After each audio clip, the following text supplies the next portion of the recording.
আমাদের যে ভাইরা আহত হয়েছে আমরা তাদেরকে বলবো না, আমরা সবসময় তাদের পাশে থাকবো। আমরা এই ছাত্র জনতার সরকারের পাশে থাকবো। পরিশেষে আমি বলতে চাই, যারা ক্ষমতার খুব কাছাকাছি আসে মনে করছেন, যে সমস্ত দলের ভাই বন্ধুগণ, আপনাদেরকে বলতে চাই, এদেশের মানুষ অবশ্যই স্বৈরাচারকে মুক্ত করে কোনো না কোনো সরকারকেই তো গ্রহণ করবে। আপনারা জনগণের রাস্তার জায়গা হন, নিজেদের মধ্যে চামড়ি করবেন না। এদেশের মানুষ আর কোন কামড়াকামড়ি স্বৈরাচারী সরকার দেখতে চাই না। আমরা বলতে চাই, আপনাদের মধ্য থেকে আমাদের মধ্য থেকেই তো কেউ না কেউ সরকার হবে। আপনারা জনগণের জন্য কাজ করুন, জনগণের পাশে দাঁড়ান, দুঃখ শেয়ার করুন। জনগণ যাদেরকে ভালো মনে করবে তাদেরকে ম্যান্ডেট দিয়ে সংসদে পাঠাবে। তো সবাইকে আবারও আজকের অনুষ্ঠানে এসে এই জনসমাগম করা এবং শহীদদেরকে স্মরণ করা, সবার জন্য দোয়া করার এই অনুষ্ঠানে আসার জন্য ধন্যবাদ জানাচ্ছি এবং ধন্যবাদ জানাচ্ছি আইন শৃঙ্খলা বাহিনী সহ সকল প্রতিষ্ঠানকে। আসসালামু আলাইকুম। আসার জন্য অনুরোধ করছি বৈষম্য বিরোধী ছাত্র আন্দোলন কেন্দ্রীয় কমিটির সহ সমন্বয়ক ফয়সাল হোসেনকে।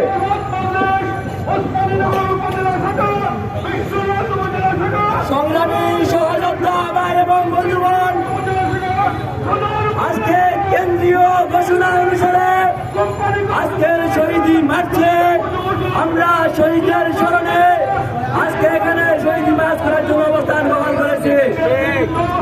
প্রিয় সংগ্রামী বন্ধুগণ, আজকের এই শহীদি মার্চে আমি স্মরণ করতে চাই আমার শাহজালাল বিজ্ঞান ও প্রযুক্তি বিশ্ববিদ্যালয়ের শহীদ রুদ্র হোসেনকে। আমি স্মরণ করছি আমার কটকন্ধায় শহীদ হওয়া সাংবাদিক আবু তরাব ভাইকে। আমি স্মরণ করছি আমার হবিগঞ্জের বানিয়াচংয়ের আমার 8 শহীদকে।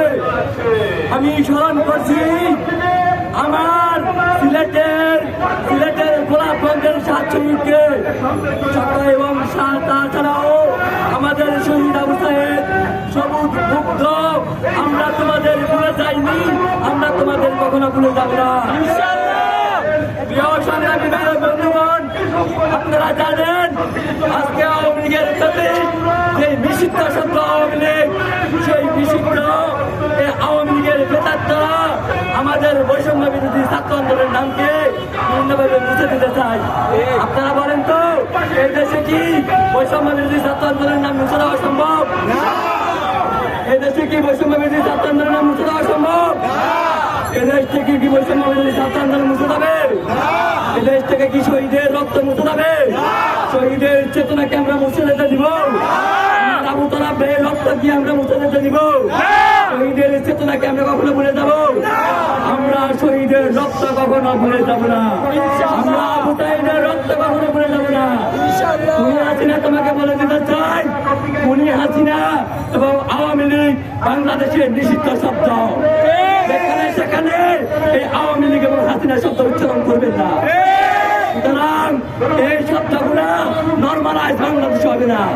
সন্ত্রাসী, জঙ্গিবাদ, খুনি শব্দগুলো যেভাবে গৃহীত, হাসিনা এবং আওয়ামী লীগ এই শব্দগুলো একইভাবে গৃহীত। সংগ্রামী বন্ধুগণ, আজকের এই শহীদি মার্চে আপনারা যে স্বতঃস্ফূর্তভাবে অংশগ্রহণ করেছেন, আপনাদেরকে ধন্যবাদ জানাচ্ছি। সেই সাথে আপনাদেরকে বলে দিতে চাই, আগামী দিনে দেশ বিরোধী সকলের ষড়যন্ত্র এদেশের বৈষম্য বিরোধী ছাত্র আন্দোলনের নামে ঢুকে দেওয়া হবে ইনশাআল্লাহ। আজকের আমাদের আহ্বানে এই শহীদি মার্চে সবাইকে উপস্থিত হওয়ার জন্য ধন্যবাদ জানিয়ে আজকের সমাবেশ এখানে সমাপ্ত ঘোষণা করছি। সবাইকে ধন্যবাদ।